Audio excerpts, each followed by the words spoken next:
Welcome back, everyone. This is going to be a little different. Rather than one speaker, it's going to be a panel, two of whom of the panelists you've already met. Of course, Keith Smith in the middle is the CEO and managing partner of the Surgery Center of Oklahoma, which is a multi-specialty facility here in town, which, as I mentioned, will be touring at 4:30. If anyone wants to go, sign up out at the table.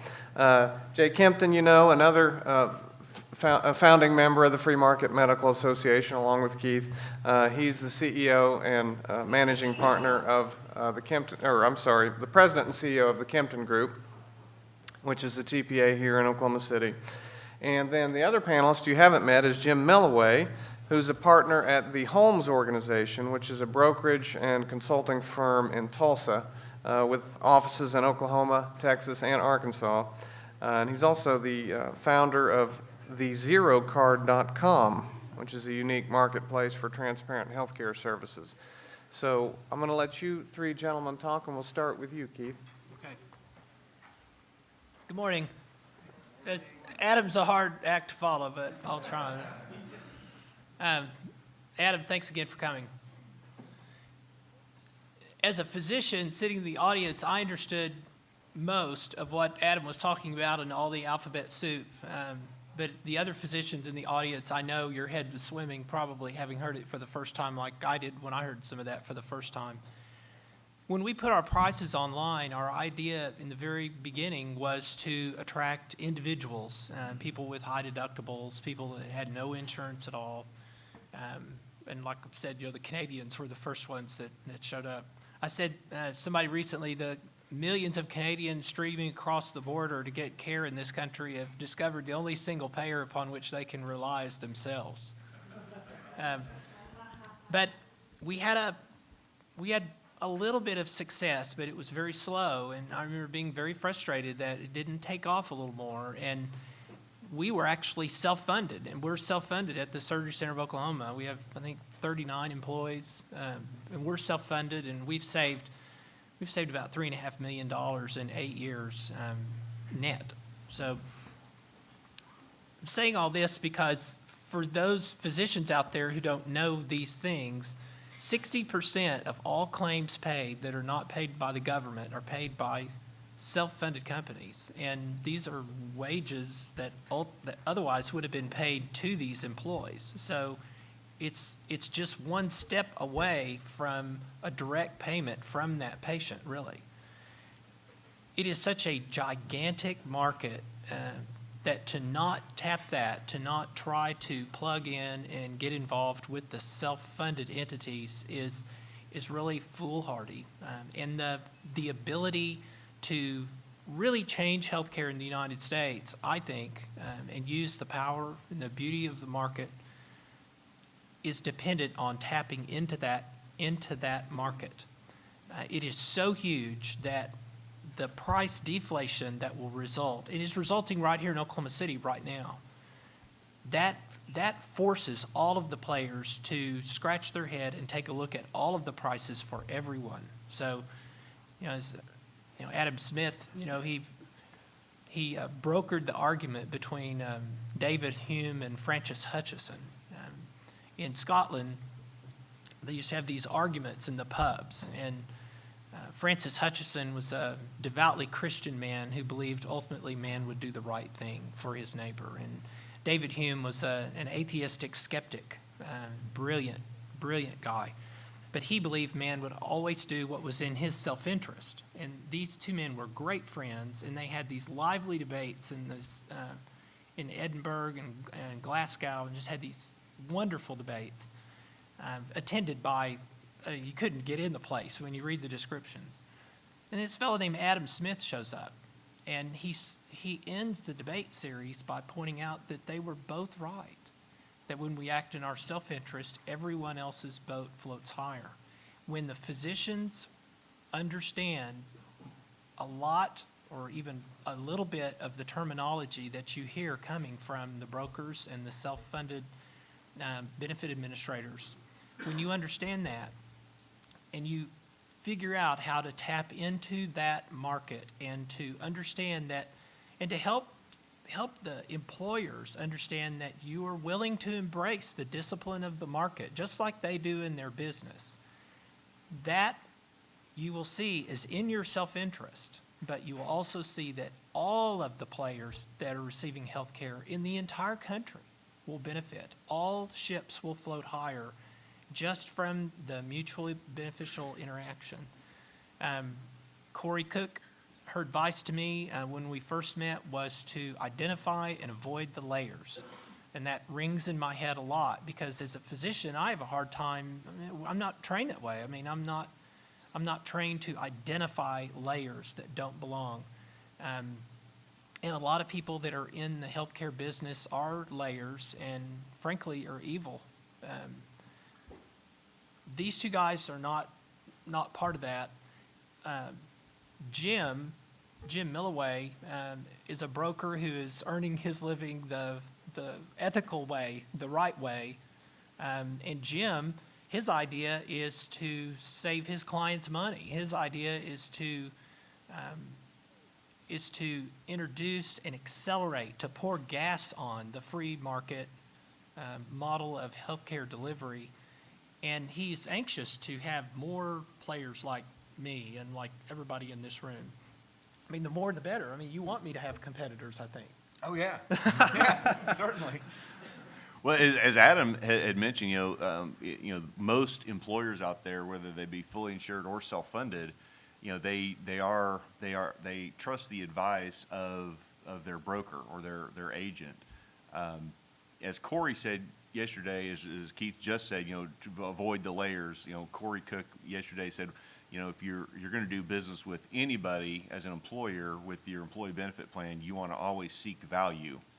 Seek value with the provider. Seek value with your benefits administrator, like a TPA like us, but then also with the broker that you choose. There needs to be somebody that is truly working in your self-interest and is helping to foster the ability to seek value in other areas. And Jim Millway at the Holmes Organization, Bobby Bramlett is another broker that's here present, and also Colin McNeese. Those are three individuals that, as Keith just said, they get paid the right way by bringing value, and they were invited to come here to talk about how, because and you guys, I've told you all this before, and y'all won't, I don't think, will be offended, but TPAs are good at selling steak. These guys are good at selling sizzle. But what's going to make this movement grow with employers to provide the demand side for you all are going to be folks like some of these right-minded brokers. So Jim has been doing some pretty cool things in this space, as Keith said, to throw some fuel on the fire. So Jim, you want to talk about what you're doing? Yeah, I'll tell you guys a quick story, and I told Keith this story for the first time last night, and in the spirit of transparency, we'll use everybody's real name.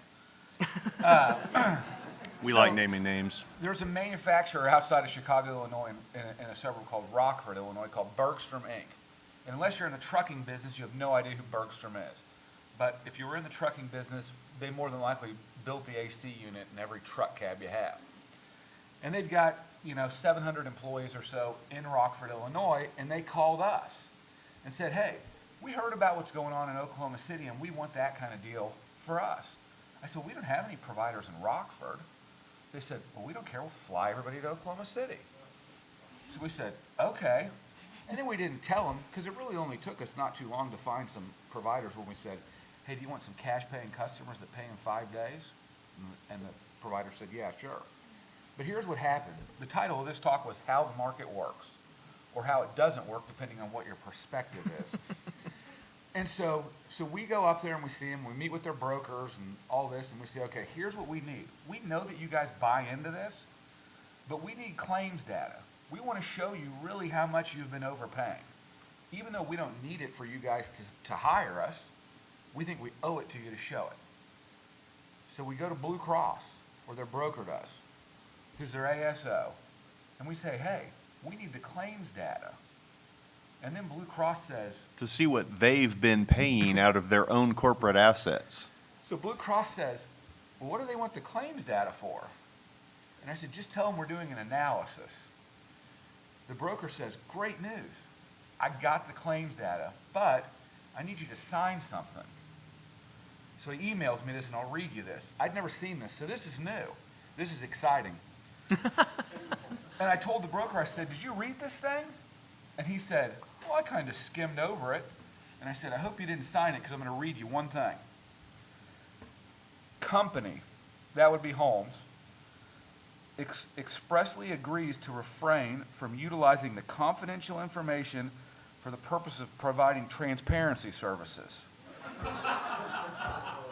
Transparency services means services provided by company, me, to mutual client Bergstrom, through which mutual client, get this, may receive information about out-of-pocket estimates for future health care services, cost and/or quality of providers. Essentially saying, sign your soul away and we'll give you the data. Now, the good thing is these large carriers, they don't pay a whole lot of attention to a lot of other things, and it turned out they'd given the broker claims level access, so we were able to just extract it. Oops. The broker said, great news, I was able to back into it. But here's what they were protecting. We looked at a population with Kempton's help of less than 700 employees in Rockford, Illinois. And we said, we want to see all the things that we would consider elective or that would fall into a corridor where if an employee had an option and an easy resource to get to the fair price doc, how much could you save? We found $4 million in billed charges in about an 18-month period. And Blue Cross was successfully able to negotiate those charges down to $1.7 million. Hey, that's $2.3 million in savings. That's how people buy and sell in the network world. Well, when we looked at those 18 months, that $1.7 million, when we compare them to fair free market prices, it was $660 grand. You can imagine the reaction of an employer of less than 1,000 people when the CFO just realized he paid a premium to leave $1 million on the table.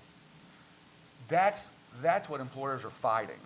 And you have to do everything you can to find people like Keith, and if you can't, then just get people to Keith. Because in my world, and brokers, so, we're like the most bribed people on earth. I can't tell you how many people come to my office and say, look, we're going to save these people $500,000, but we'll give you 25% of the cut. So there's always... Second only to TPAs. So whether it's wellness, disease management, all these vendors that are just siphoning off of your folks, and they want you to believe, and they want employers to believe, that the reason why healthcare is out of control, because everybody in this room drinks too much, and they're too fat, and they smoke too much, and they don't exercise, and they can't make good decisions, and they're just bad shoppers, it's made up. An article I would encourage everybody to Google, and the nice thing about it is you don't have to read it. The abstract will give you the point in the first page, too. In 2013, the Journal of the American Medical Association released an article called Anatomy of Healthcare in the United States. And they asked pretty much one question. What happened since 2000? How did everything what happened to the cost?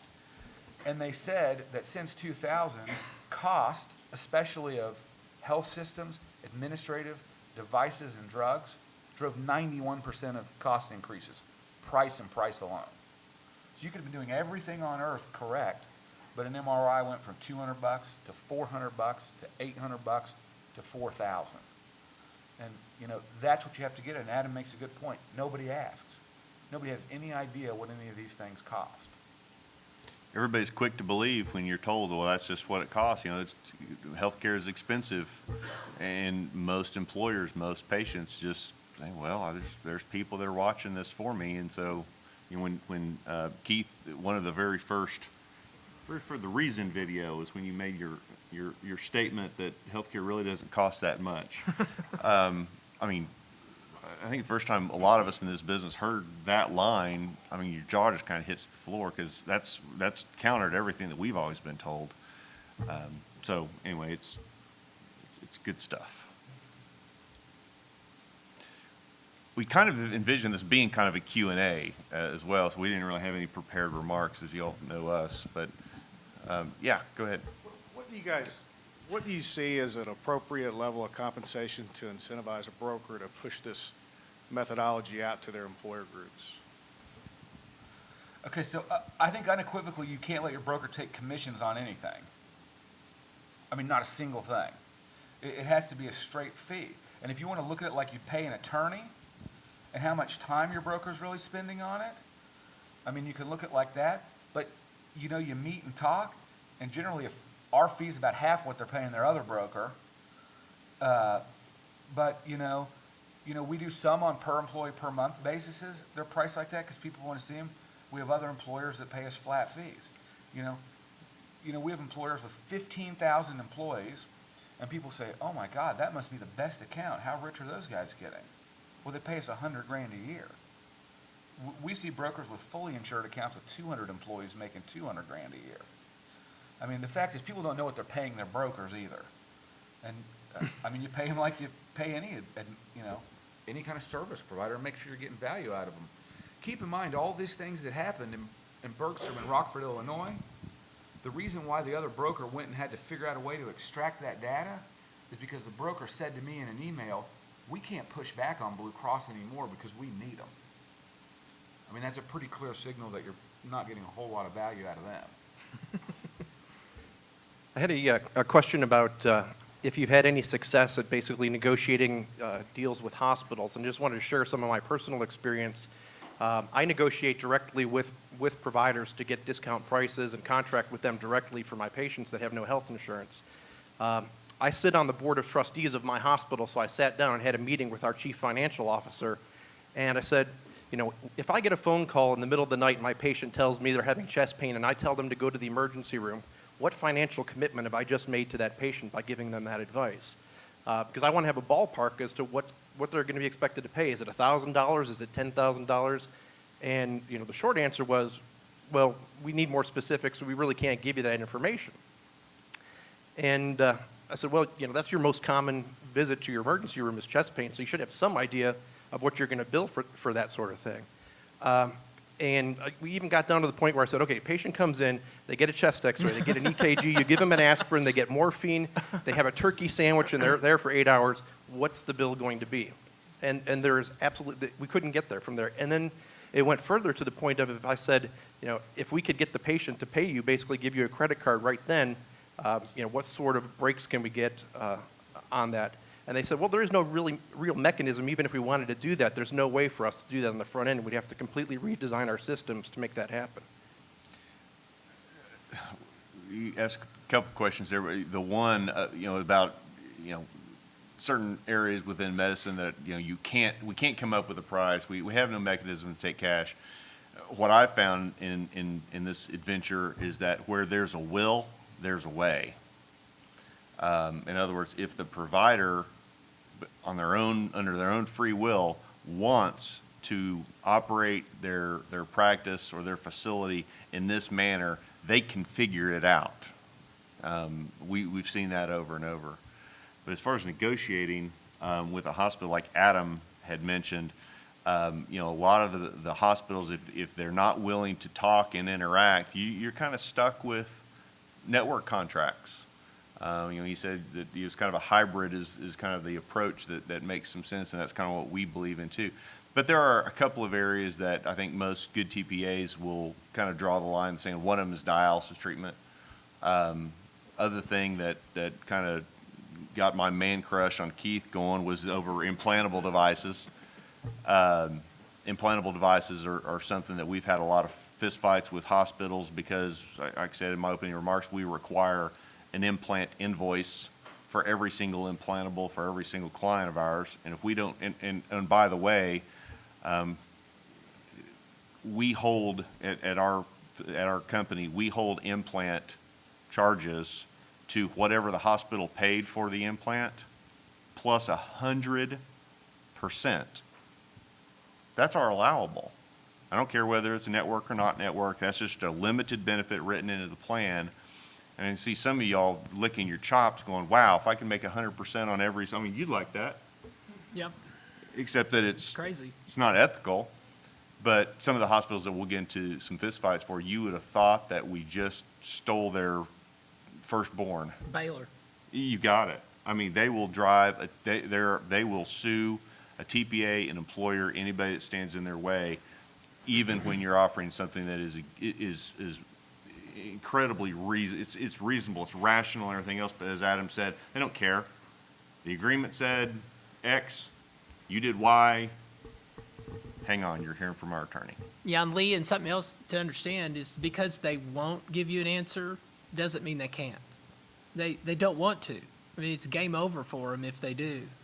I got a call. One thing I'm doing, we're not just providing prices online for our facility. Some facilities here in town, their lawyers have told them they can't post prices because it might conflict with some federal contract that they have. We don't take any federal money, so I don't care. But there are hospitals in town that take federal money, and they've been told they can't post prices. So I post their prices on our website. And he posts their prices, and you guys probably do. So, but Deaconess Hospital is it's a huge thing. They've come to the table, and I get prices out of them every day. And one of the things I'm doing to try to demonstrate value to our new kind of partners that are paying us for their employees' health care is to broker arrangements that are not at our facility. They're procedures that are just not appropriately done on an outpatient basis. And so I get a call, like I did last week. Guy had a laparoscopic band for his obesity, and the band was too tight. And so he had a gastric inlet obstruction, basically, and he had to have this band taken off. Well, this is a big incision on your abdomen about this long, and they resect part of your intestines and reconnect it to the stomach. I mean, this is a real surgery, big deal. Somebody's in the hospital probably 7 days for this. And what are we going to do? This is hard on our plan. This could be a big deal. This is an employer benefit administrator I'm talking with. And I said, well, let me check. So this is rocket science. I call general surgeon. How much do you want for a gastrojejunostomy? Yeah, well, how long are they going to be in the hospital? Well, probably 7 days. How about X? Oh, that's a lot more than I get paid by Blue Cross. Are you good? Good. Anesthesia group. This case is going to take probably 2 hours and 15 minutes. How much do you want? Well, we did this a couple weeks ago with you. I think this is a good amount. Done. Hospital, email, their CFO, gastrojejunostomy, likely 6-day hospital stay. Within an hour, I get an answer. $6,750, including 4 days, with $500 a day stay after that, period. It doesn't matter if they're in the ICU. It doesn't matter what drugs they got, what IV fluids. It doesn't matter how long they were in the recovery room.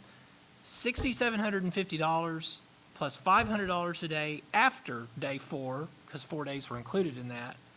And that good news is delivered. And you know what? Nobody had a gun in their mouth that was giving me those prices. They're all making money. So when somebody says we can't do that, or they can't. I mean, it's happening. I mean, we're doing it here every day. And there's not a huge incentive for a lot of them. I mean, they're making a lot of money. I mean, an easy way to figure out who's got cash in town is just see who has a crane in their parking lot. In their ER. Yeah. And it'll give you a real idea. But, in every big health system you talk to, and Jay hears this, and I'm sure everybody, we hear the same thing. Well, you don't understand. We've got uncompensated care. We've got all these, we got an ICU, we got a burn unit. We have all these things, but the reality of the situation is that's not my problem. It's not my problem. There's inefficiencies, and it's not an employer's problem. There's inefficiencies in that model. And I always think about what Jeff Bezos from Amazon said when he said, we unequivocally will never ask our customers to pay for inefficiencies. But we all still do. And until we stop, it's not going to happen. You see it in California when CalPERS and the big places throw UCLA Medical Center out of the network, and suddenly, I like to think that free markets help Catholic hospitals find religion. I mean, suddenly they want to play. But But you got to get people moving, and you got to get people walking out of the doors and making decisions. And you know, and you got to make it simple for people to do that. And that's when at lunch, Dr. Schwartz and I'll tell you how we think we make it simple. But I mean, you just got to make it happen. The nun who runs the Catholic Hospital Association makes $925,000 a year. Just speaking to that. That are some of those cost issues that they have. Hey, That- and I'm Catholic, so I can say that. You know, what Jim said, though, about the Amazon quote, I mean, we hear it all the time when we talk to hospitals or even other ambulatory surgery centers. I mean, we hear it off and on all over. And that's, well, you just don't understand, you know, we can't give you a good deal because we have all these cost issues. And my gosh, have you seen our facility? It's amazing. It's in this really great part of town. And you know, I've gotten some strange looks because I'll face to face or over the phone, I'll just show them, you know, I don't care. You know, the seller's cost problems are rarely ever the buyer's problem. I mean, when I hear somebody say, well, you know, we have to charge $4,000 for an MRI here because of giving me all these reasons.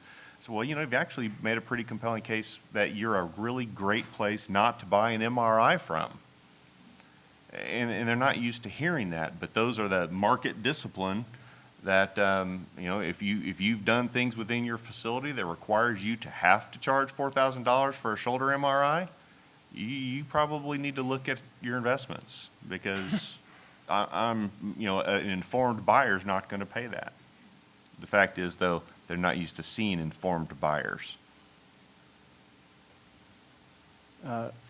Question about how this all integrates or how direct pay can maybe insinuate itself into this. I mean, I believe personally, and I think a lot of direct pay physicians believe that the economic or the costs of medicine are wrapped up in the economic perversions of the billing cycle. In other words, the CPT codes support the premiums justify the CPT codes, and around and around we go. And one of our mantras in direct pay is kill the claim. So, you know, that we shouldn't have to file a claim, you know, from, you know, hangnails to heart attacks. I mean, there's certain things that, you know, can be just paid for. How, with the way membership models work with direct primary care or, you know, cash-only a la carte services or however you structure your payment, how do we get that, how do we get direct primary care, you know, into these self-funded plans? That's a good question. Where that's ongoing. In fact, your table mate right next to you works for me, and this is something that's a topic of our conversations ongoing. I mean, we've been talking about that in some of our meetings that we've had here in Oklahoma City with some of the providers, the free market providers, some of the, like Jeffrey Davenport and his team, we've been talking about that. I think there is definitely, there's a will, and so I think that there would be a way. One of the big issues for an employer group, a self-funded employer group, is again, unless the employer is in one location and your practice happens to be right there close to them, that's pretty easy. But if you're talking about multiple locations and you've got an employee base that, you know, they're not going to move not every single person is going to come to your practice and be your doc. Maybe they need 3 or 4 or 8 or 10, you know, direct primary care physicians. Administratively, it kind of becomes burdensome for an employer or a benefits administrator to deal with those multiple layers. Now, we would never want to get you back into the claim business because we don't like primary care claims either.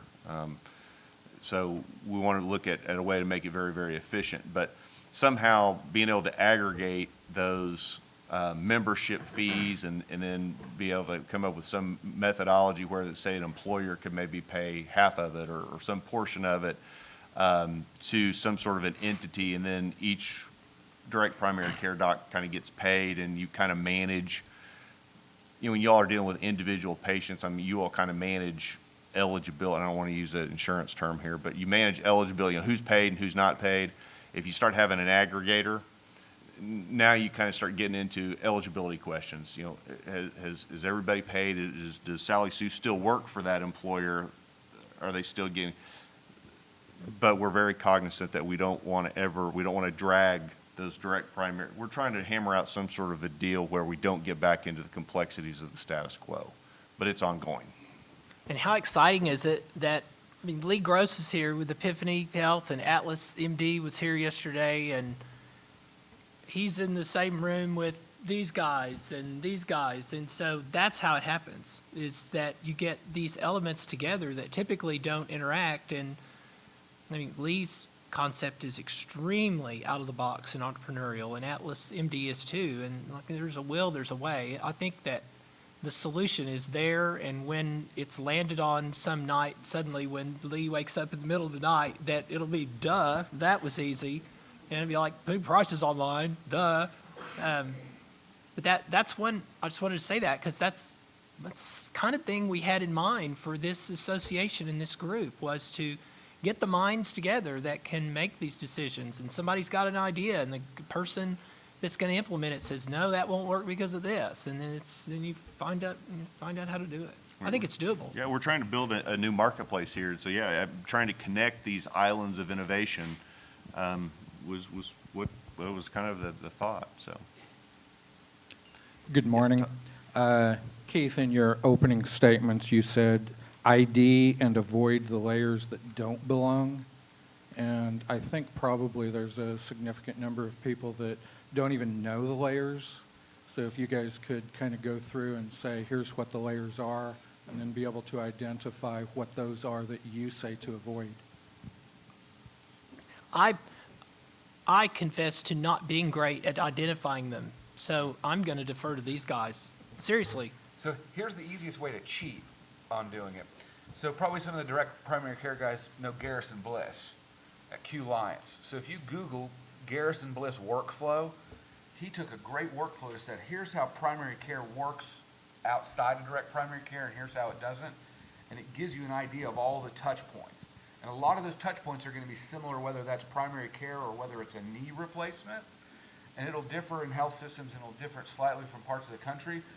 But Dr. Bliss's workflow gives you a real easy way to kind of cheat at it and say, because I promise you there's 10 things that are never going to cross your mind that came into that. And, you know, you just have to, I mean, you can look at those type of things, and I think it's different, so it's hard to say for what you're looking at. You can look at that. You can probably Google and find some Virginia Mason value streams for like their lower back program and see how someone like Virginia Mason, who is a health system, really kind of gets it.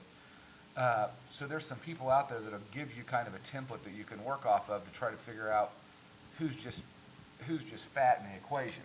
So every employer, including every single person in here, over the last 10 years, wages have stayed relatively the same, but compensation has gotten huge because it's all on that benefits piece. So you just got to figure out who's dipping their toe in that and start cutting them out.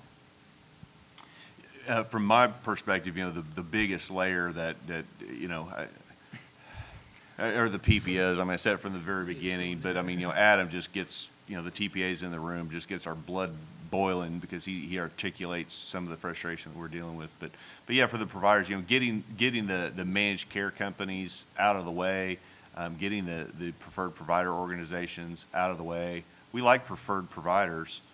We don't like the organization part. You know, that's what we're looking for, are providers that we can deal with more closely.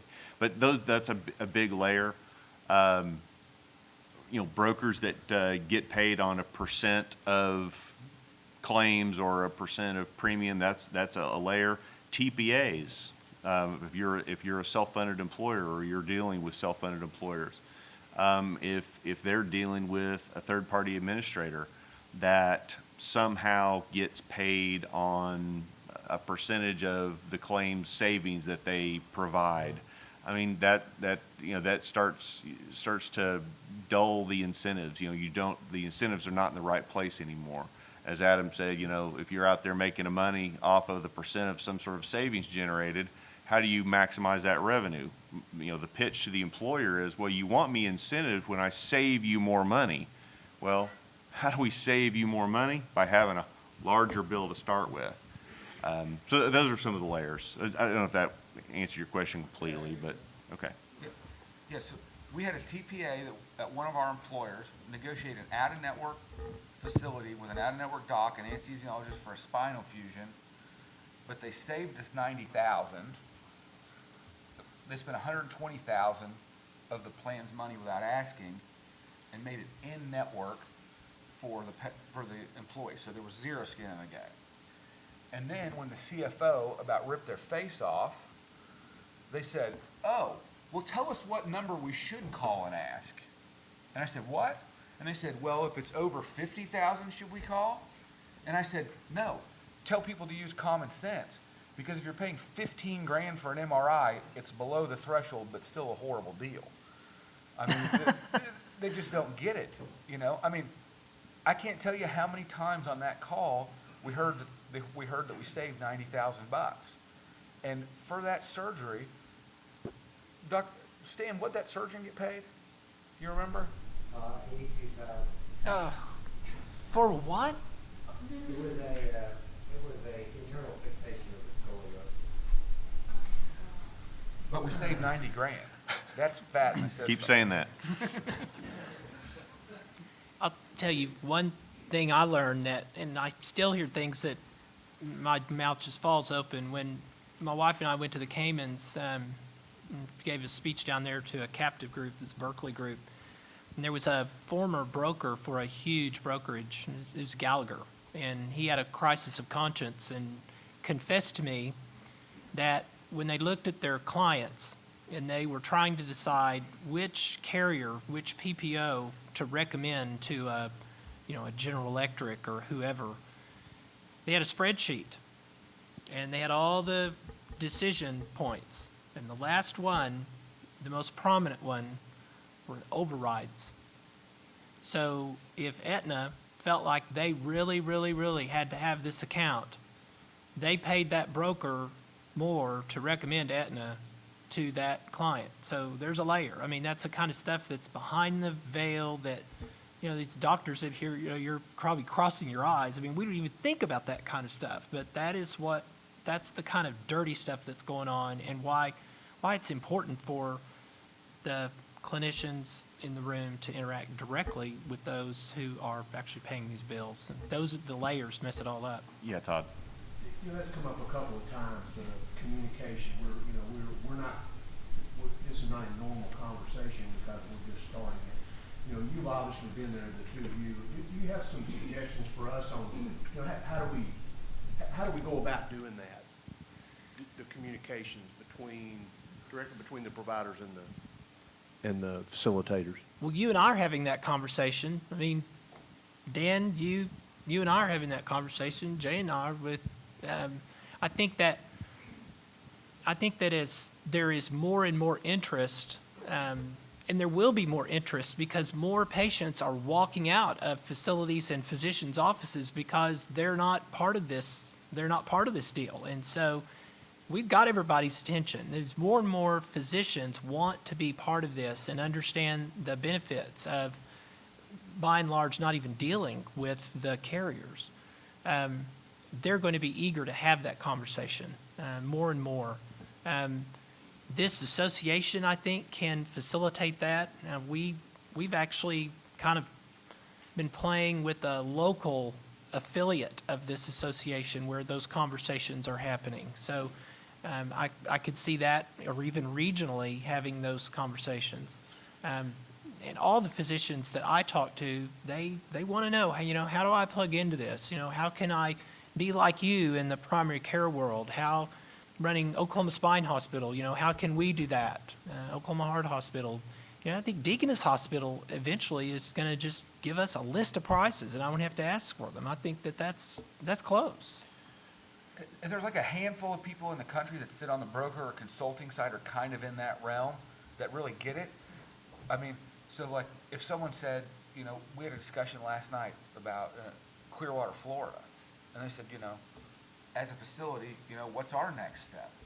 And I said, oh, hey, I think we know some guys that have clinics in Clearwater, Florida. I mean, as long as people are open and talking, it's pretty easy to get to them. I mean, you look at just the people in this room, like an Adam Russo or a Jay or somebody that knows Keith. I mean, it's pretty easy to get the buyers and the sellers together when you just open yourself up to the dialogue of it. And it's also better for me to not have that conversation.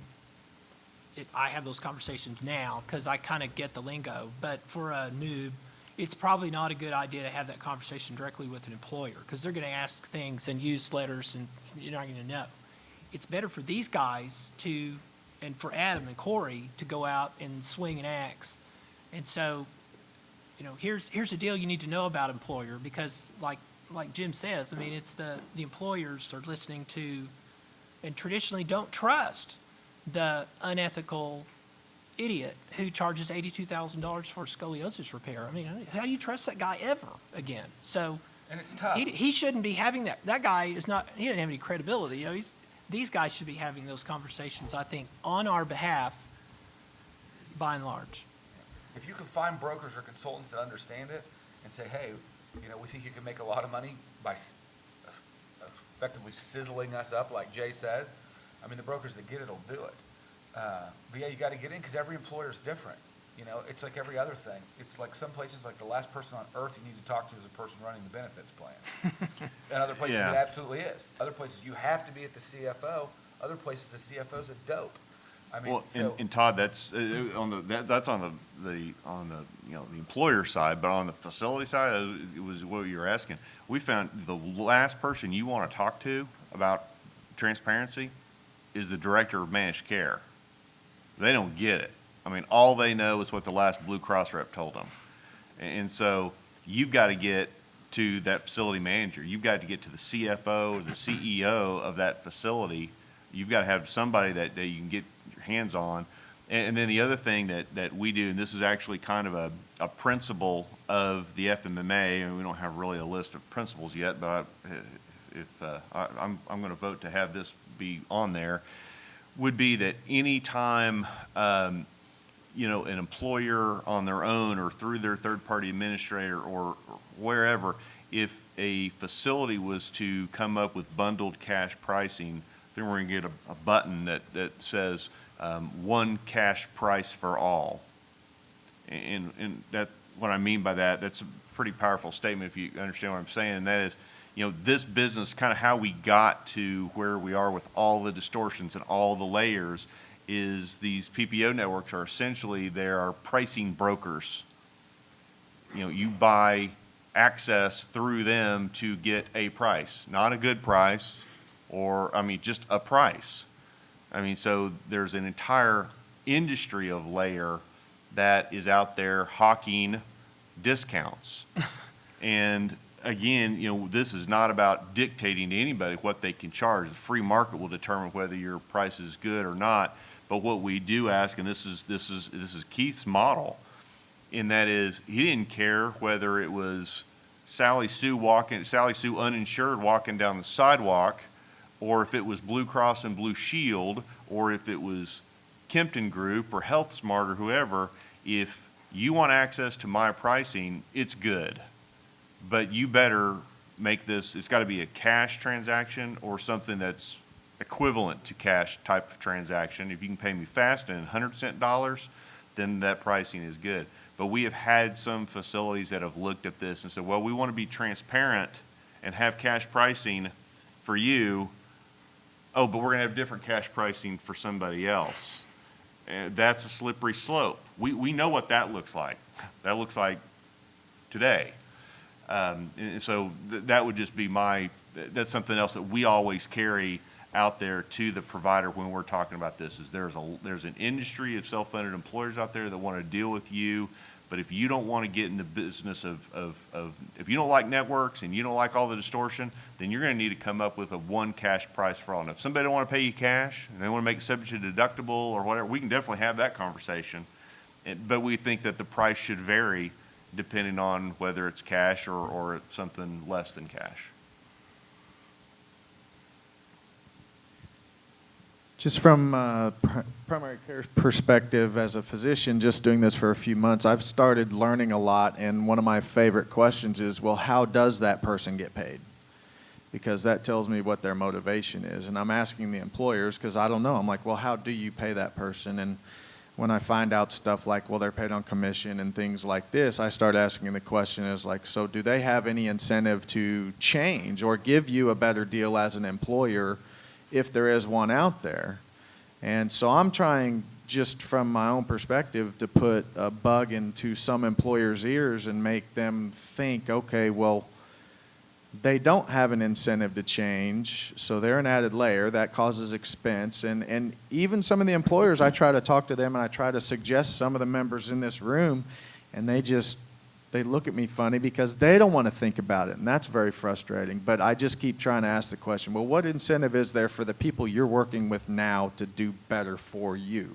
Well, and Jeff, some of this is happening over kind of the dead bodies of some of these brokerage houses. Express Personnel Services came to us directly after Steve Lantier had a meeting with him at a dinner party or a party, I think, and they got real interested, and their director of HR saw the wisdom of it, and, you know, you start talking like a free marketer, and we had their attention because that's who they are, and, you know, their broker just sat there just like this the whole time we were having this meeting, and they want no part of it, and Express just steamrolled them. So they not only don't have an incentive to change, they have every reason not to. So some of these deals, that's what's so exciting, is that the ice is being broken around these people that have otherwise, and up until now, have been impenetrable. And they're conflicted. So a big broker is really internally conflicted. I mean, you look at a Willis, you look at a Marsh, or a Mercer or a Lockton, like, really? I mean, they're going to go cut the revenue at 40% of their clients? I mean, they're doing business with all the big guys. I mean, that's who those guys unequivocally use. I mean, and nobody at Willis is saying, you know, we really got to figure out a way to pound us, to pound HCA. I mean, that's not happening. Saying earlier about, like in Deaconess, they were having a concern about putting their prices online because of regulations. What other blocks and regulations do you see that will come up, maybe for the bigger hospitals, on trying to implement this? Well, the current concern, and the concern that all the in-the-box lawyers have, you know, if you want to get something done in healthcare legally, don't hire a healthcare lawyer for the most part, I'd say. They just can't think outside of the box. But one concern is that advertising a price that's less than a federal contract that's currently in place is an issue. There also, I think, have been issues raised about advertising prices that are less than PPO contracts. And that's a problem too. I think some of the hospitals are worried about. Based on contracts they've previously signed. Yes. So, you know, our goal is to be third-party free. And when we're darn near there. I mean, I think we have 3 contracts left. I mean, we're canceling them as fast as we can. One of the most delicious conversations I've ever had was about 3 months ago when an unethical outfit had absconded with our name here locally. And they were throwing us up on their website as being affiliated with us. And I said, well, how the hell are they doing this? So I found out that we had an old PPO contract that I'd forgotten about. I mean, we had it like in 1999, and I didn't even know we had it. Well, they were renting access to us through that network that I had completely forgotten about. They were renting a rental network. Renting a rental network to get to us, to throw our name up, to show their clients that, hey, we've got Surgery Center Club at our network. Well, no, they don't either. Well, I called the rental network and said, you're fired. They said, you can't do that. I mean, it's total panic. It was awesome. To hear the PPO people on the other end of the phone, they were in a complete panic. Because they were making a big deal about how they have this free market warriors in their network and everything. So this was I was telling them they're fired. Yeah, you're doing business with this outfit, which is a huge outfit, and I'm not doing business with them, and I didn't even realize they were coming in this back door. They're fired. And they said, well, will you stay with us if we fire that big outfit? And I said, for the time being. I mean, it was too good. I couldn't say no. But again, again, to post prices that differ with some of those contracts, I think is an issue for some, but we're trying to be completely contract ridden. I mean, we don't want any contracts so that we can just, and again, I mean, I don't really care. I mean, if a payer right now with whom I had a contract came to me and said, you know, we're going to kick you out of the network because you're posting your prices, I mean, Steve and I would go have drinks. I mean, we're that much closer.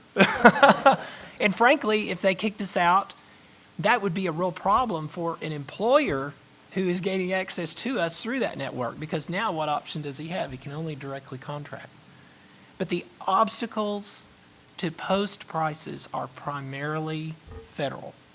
They're primarily federal contracts, some network contracts, but primarily federal. Thank you so much for putting this forum together. I feel so grateful to be here over the last couple days and to listen to all of the ideas. My question relates to the numerator in the value equation, which is primarily quality in terms of outcomes. And it's very interesting because my question is your experience around the hunger or desire or courage that it takes to be transparent around that numerator and how it relates to how the market would move. And I ask that primarily because it seems appealing for a provider, no matter what kind of quality of care they deliver, to move into this space. But what are the methods that people are using to assess whether good care is delivered, not just in the surgical realm or procedures, but longer term care, et cetera? And what are those conversations? That sounds like a Dr. Jaffrey question. And I'll talk to it in general. Quality's hard. Steve Lante's pointed out many times that if you look at a facility where the surgeons are doing unnecessary surgery and their patients are doing real well, it's because there was nothing wrong with them to start with. So how do you know? A friend of mine who's in the PR business told me recently that the hospitals would attack me ultimately on quality, and I needed to go out and buy an award. You know, you see the Malcolm Baldrige Award. Well, they buy that. Or I think it was Jeff Rice yesterday said there's 700 hospitals on the best 100 hospitals list. So quality's hard. It can be gamed. It can be gamed in the outpatient surgery business. It's infection rates. It's deaths. It's unanticipated hospital admissions. And further, you could say, well, this is how many of these procedures that we do. And after that, I think it is uninterpretable. Marty Macri, whose economics are trash, wrote a book about transparency and quality, and he threw up his hands at the end of the book. He's a pancreatic surgeon from Hopkins. He threw up his hands at the end of the book and said, you know, what we came up with was a survey where we threw it out to all of the employees of a hospital and said, would you have your surgery here? And that was the most reliable indicator of quality. And my dad asked me yesterday, he said, well, why don't you just ask the patient who just walked out of the facility, how'd it go? And word of mouth is the quality that any other business goes by. So I don't know, my answer is very general, but I look at measurements of quality with a real jaundiced eye because I think at some point they're gamed. Here's the other thing. I think one of the reasons there's a real push federally for quality measurement is that is the infrastructure for rationing. When a patient walks in and they have diabetes and coronary artery disease and chronic obstructive pulmonary disease and they need a whatever procedure, their outcome is likely not going to look as quality as the person who comes in who's perfectly healthy. If the pay for performance or that sort of insanity really comes about, that person just gets in line. And the doctor who thinks he's going to be rated or marked because that quality outcome doesn't look good, it's like Doug said yesterday, what if I've got a diabetic that likes to eat cake? Quality will build, focus on quality measurement, I believe, is very exciting for the feds, because that builds the infrastructure for rationing, because they don't want those really sick people to get care, because it costs a lot of money, and that's one way to balance the budget when you have people that are wards of the state. Hey, Keith, speak about, real quickly, the power of ideas, and specifically, I'm thinking about our relationship with Oklahoma County and the inertia that's building. Yeah, we, and many of y'all may not know, but Jay is the one that threw gas on us and finally put us on the map, because that was our plug into the self-funded world. And then we were approached by Dan Oliver and John Wilkerson and Tom Bartlett. I don't know if Tom's still here, and Todd Archer. And they had these clients, one of the largest of which was Oklahoma County. So Oklahoma County is the biggest county in the state of Oklahoma, and they have 1,800 employees or more, and plus dependent belly buttons. So will you extend, your cash pricing to us for this? And well, sure. Interestingly, this is a government entity. I'm sorry. I mean, we're taking government money now. So Still spends though, right? yeah, but it's the sanction. Interestingly, it's the sanction of the Oklahoma County alliance with us. It's the sanction of the government that has brought this huge surge in the credibility of what we're doing here, which I think is fascinating. And that may be what you're getting to, Steve. Yeah, and it has caused a huge interest. I mean, my office in the afternoons is like a situation room, and I type pretty fast. But responding to the requests from individual patients, from Tracy Krieger, from you guys, I mean, just the requests that come over for surgery, but the requests that come over from employers and TPAs, even in a larger it's just the inertia seemed to be overcome with the addition of our new partners, HealthSmart, and it's very, very exciting. We have time for one more question, and fittingly, it's from Dr. Orient. Keith, I wish you'd say a little bit more about unnecessary surgery and quality. Tom Emmerich, who was formerly an executive at Walmart, has written this book, Cracking Healthcare Costs, is really, really negative about physicians. And he claims that when they looked into like spine surgery, they found that maybe half of the patients were having surgery unnecessarily. And I'm not sure how he judged that except by sending them for a second opinion at a facility that he trusted. How can we get a grip on that? Well, and the reason that's happening, and I think the number of unnecessary spine surgeries is very high. Maybe one of the most unethical parts of the practice of medicine is pain management, and that's just a cesspool where all kinds of unnecessary stuff's going on. That's probably the worst one. Although the guy in Michigan giving chemotherapy to people who don't have cancer is did you all read about that? He was going to buy a 3 million pound castle in London, and that was their first clue that something was wrong. But yeah, I think a very high percentage of the spine surgeries are unnecessary. And again, it's because the buyer is not the receiver of the care. I mean, it's the market. It's the lack of pricing. If you look somebody in the eye and you say, as a physician, I'm going to charge you $82,000 for the scoliosis repair on your 13-year-old daughter, those people are going to walk out. But they probably didn't feel that sticker shock in the beginning, and that's part of the problem with spine surgery and some of these other things. You can get an aortic valve replacement here in Oklahoma City now, cash, for $32,000 from top guys whose quality looks like Cleveland Clinic or better. $32,000, is that about right? Yep. $32,000 cash right here, and that's 1 year's premiums insurance in Massachusetts now. So it's price. I mean, it's price transparency. It's, hey, we'll we're going to charge whatever we want and we're going to get it for spine surgery, then a whole lot of spine surgeries are going to be done that are not necessary. I think that's what it boils down to, Jane. And I might also interject, Dr. Orient, when I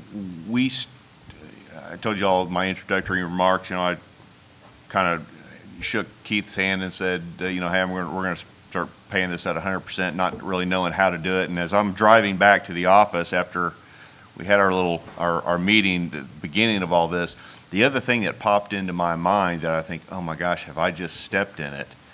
Because I felt like I was breaking the cardinal rule of benefits administration and insurance. And that is, I have just made an expensive benefit free to the buyer. And that we're not supposed to do that, right, guys? I mean, overutilization is, we have just set the perfect storm up for overutilization. So the pricing was great, but the concern of overutilization was definitely there. We've actually have had some requests for that kind of information, and one of the things, it's kind of easy for us to look at a procedure that has been recommended but has not been done. Most of the procedures that end up coming to Dr. Smith or any of the other providers that are doing this, which, like I said, there's quite a few, but those are usually they're referrals from a primary care physician, and usually that's somebody that's not affiliated with this movement, unfortunately. We're going to work on that though, right, Jeff? But it's coming from that, and so they've already been told, yeah, you need to have surgery, and I'm going to send you over here to the hospital. And then that employee said, no, time out. I have this benefit at work, and if I have it done at some of these other places, then I might be able to get it for free. So it's almost like a self-redirection. And then when they go to, for instance, Keith's facility, part of our arrangement is that there's a pre-surgical consult that happens. And that pre-surgical consult, the surgeon gets paid $200 for that. And it's essentially it's a pre-surgical consult, but if the doc ended up saying, the surgeon says, I don't really think you need this now. I think, a little PT and an injection might take care of this. Then from our perspective, from the third-party administrator's perspective, we simply see a $200 consult. So, even somebody like us with, I got an Okie State education, I'm able to look at that data and say, don't need an algorithm. I can just see the number of consults that I have versus the number of actual surgeries that I have, and I can come up with essentially how well are these providers like Dr. Smith and others, how well are they kind of self-policing, or are they just every time they see somebody they cut on them? And we just looked at that, and after 4 years of this, we're at about 16% consults, which, as I understand, is a pretty large number. And 30% for orthopedics. Yeah. Which 16 overall. So even in a world where it's free, and even in our world at Holmes, where not only is it free, we got rid of, every person that we have in these models, we got rid of utilization review. There's no pre-certification. There's no prior authorization. The thing's wide open, and they're not abusing it. Not only are they not abusing it, 30% for orthopedic surgeries. And Tom Emmerich will tell you, I don't care how good of a price you get on a knee, if a third of them didn't need to happen, and we're seeing the market correct itself. And we attribute that, at least from our perspective, we attribute that to the relationship. It's like what we're hopefully forging here with you all, that you don't see these self-insured employers as Blue Cross or Aetna or anything else. You see it as your neighbor, that manufacturer down the street that employs 300 folks. And Keith, you've mentioned also that this is good business. Oh, it's the best business. I call a surgeon, he answers on the first ring, because I'm paying 3-4 times what he gets paid by some of these carriers. And y'all see them now. Sit them down. We got 2 guys who said we're going to close our office and sit in the pre-op area, and you just go, hey, and we'll see them right there. Tell them to come now, because it's the best business they have. And it is self-policing, because Steve and I value our relationship with HealthSmart and EPS and you guys, and And we do, but you know what? Because it's such great business for the surgeons, they don't want to mess it up. And Steve and I wouldn't have to do anything. If any of our staff thought that a surgeon was an inappropriate utilizer, the other surgeons would murder him because nobody wants to mess this up. And if you plug into this, you'll get a taste of it and you'll see. Well, let's thank our panelists.